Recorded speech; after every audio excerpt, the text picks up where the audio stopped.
श्रावण मास महात्म्य के 10वें अध्याय में हम श्रावण मास में शनिवार को किए जाने वाले कृत्यों का वर्णन सुनेंगे। ईश्वर बोले, हे सनत कुमार, अब मैं आपसे शनिवार व्रत की विधि का वर्णन करूंगा, जिसका अनुष्ठान करने से मंदत्व नहीं होता है। श्रावण मास में शनिवार के दिन नृसिंह शनि तथा अंजनी पुत्र हनुमान, इन तीनों देवताओं का पूजन करना चाहिए। दीवार पर अथवा स्तंभ पर नृसिंह की सुंदर प्रतिमा बनाकर हल्दी युक्त चंदन से और नीले, लाल तथा पीले सुंदर पुष्पों से लक्ष्मी सहित जगतपति नृसिंह का भली भांति पूजन करके उन्हें खिचड़ी का नैवेद्य तथा कुंजर नामक शाक का भोग अर्पण करना चाहिए। उसी को स्वयं भी खाना चाहिए और ब्राह्मणों को भी खिलाना चाहिए।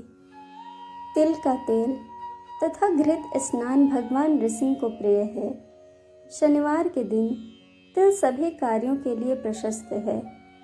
शनिवार के दिन तिल के तेल से ब्राह्मणों तथा सुवासिनी स्त्रियों को उपटन लगाना चाहिए तथा कुटुंब सहित स्वयं भी संपूर्ण शरीर में तेल लगाकर स्नान करना चाहिए तथा उड़द का भोजन ग्रहण करना चाहिए। इससे भगवान नृसिंह प्रसन्न होते हैं। इस प्रकार श्रावण मास में चारों शनिवार में इस व्रत को करना चाहिए। जो ऐसा करता है उसके घर में स्थिर लक्ष्मी का वास रहता है और धन धान्य की समृद्धि होती है। पुत्रहीन व्यक्ति पुत्र वाला हो जाता है और इस लोक में सुख भोग कर अंत में वैकुंठ प्राप्त करता है। नृसिंह की कृपा से मनुष्य के चारों दिशाओं में व्याप्त रहने वाली उत्तम कीर्ति होती है। हे सौम्य, मैंने आपसे नृसिंह का यह उत्तम व्रत कहा। हे सनत कुमार, अब शनि की प्रसन्नता के लिए जो करना चाहिए उसे सुनिए। एक लंगड़े ब्राह्मण और उसके अभाव में किसी ब्राह्मण के शरीर में तिल का तेल लगाकर उसे उष्ण जल से स्नान कराना चाहिए और श्रद्धापूर्वक नृसिंह के लिए बताए गए अन्न अर्थात खिचड़ी उसे खिलानी चाहिए। उसके बाद तेल, लोहा, काला तिल, काला उड़द, काला कंबल प्रदान करना चाहिए। इसके बाद व्रती यह कहे कि मैंने यह सब शनि की प्रसन्नता के लिए किया है। शनि देव मुझ पर प्रसन्न हो। उसके बाद तिल के तेल से शनि का अभिषेक कराना चाहिए। उनके पूजन में तिल तथा उड़द के अक्षत प्रशस्त माने गए हैं। हे मुने, अब मैं शनि का ध्यान बताऊंगा, आप ध्यान पूर्वक सुनिए।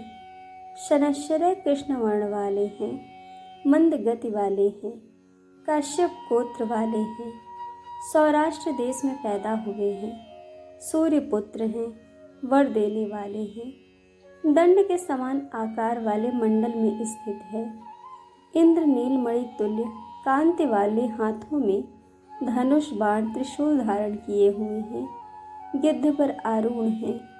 यम इनके अधिदेवता हैं, ब्रह्मा इनके प्रत्यधिदेवता हैं। ये कस्तूरी, अगुरु का गंध तथा गुग्गुल का धूप ग्रहण करते हैं। इन्हें खिचड़ी प्रिय है। इस प्रकार ध्यान की विधि कही गई है।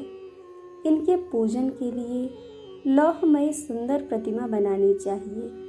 हे द्विजश्रेष्ठ, इनके निमित्त की गई पूजा में कृष्ण अर्थात काली वस्त्र का दान करना चाहिए। ब्राह्मण को काले रंग के 2 वस्त्र देना चाहिए और काले बछड़े सहित काली गौ प्रदान करनी चाहिए। विधि पूर्वक पूजा करके इस प्रकार प्रार्थना तथा स्तुति करनी चाहिए। आराधना से संतुष्ट होकर जिन्होंने नष्ट राज्य वाले राजा नील को उनका महान राज्य पुनः प्रदान कर दिया, वे शनिदेव मुझ पर प्रसन्न हो। नील अंजन के समान वर्ण वाले, मंद गति से चलने वाले और छाया देवी तथा सूर्य से उत्पन्न होने वाले उन शनैश्चर को मैं नमस्कार करता हूँ।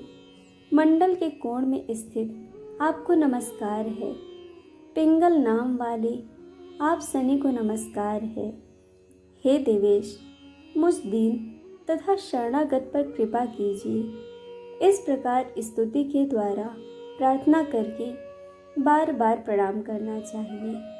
3 वर्णों ब्राह्मण, क्षत्रिय, वैश्य के लिए शनि के पूजन में शन्नो देवी इस वैदिक मंत्र का प्रयोग बताया गया है और शूद्रों के लिए पूजन में नाम मात्र का प्रयोग बताया गया है। जो व्यक्ति दत्त चित्त होकर इस विधि से शनिदेव का पूजन करेगा उसे स्वप्न में भी शनि का भय नहीं होगा।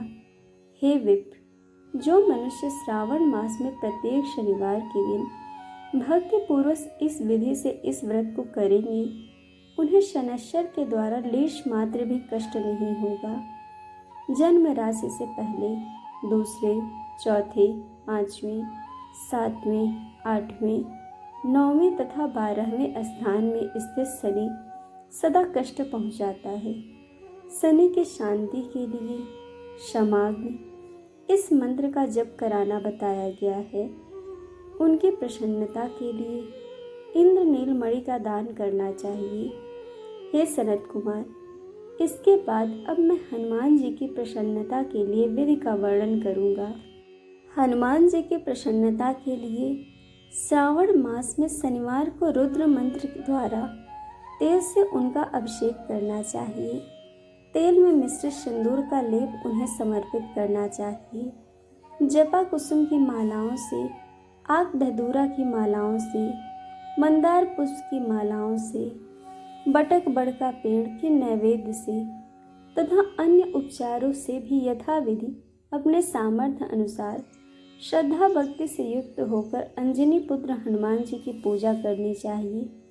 इसके बाद बुद्धिमान को चाहिए कि हनुमान जी की प्रसन्नता के लिए उनके 12 नामों का जप करे। हनुमान, अंजनी सुनु, वायुपुत्र, महाबल, रामेष्ट, फाल्गुन सखा, पिंगाच, अमित विक्रम, उदधिक्रमण, सीता शोक विनाशक, लक्ष्मण प्राणदाता और 10 ग्रीव दर्पहा, ये 12 नाम हैं।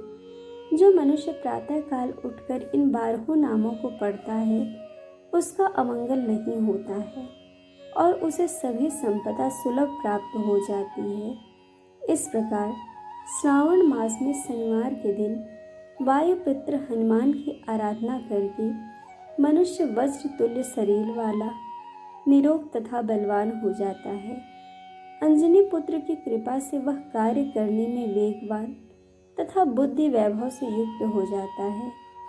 इसके बाद शत्रु नष्ट हो जाते हैं, मित्रों की वृद्धि होती है, वह वीरशाली तथा कीर्तिमान हो जाता है।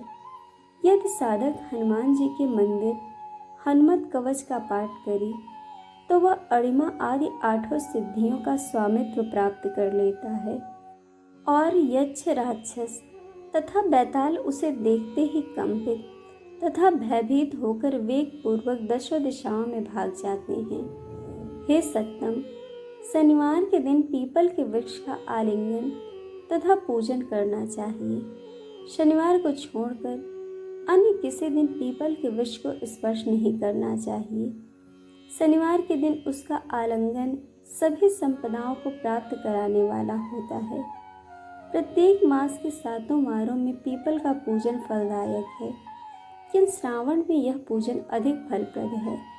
इस प्रकार श्री स्कंद पुराण के अंतर्गत ईश्वर शरद कुमार संवाद में श्रावण मास महात्म्य शनैश्चर्य नृसिंह हनुमत पूजन आदि शनैश्चर्य कृत कथन नामक 10वां अध्याय पूर्ण हुआ। दोस्तों, आपको कथा कैसी लगी यह हमें कमेंट करके ज़रूर बताइएगा और चैनल को सब्सक्राइब, वीडियो को लाइक शेयर करना बिल्कुल मत भूलिएगा। वीडियो देखने के लिए आप सभी का बहुत बहुत धन्यवाद। जल्द ही मिलेंगे इसके अगले अध्याय के साथ।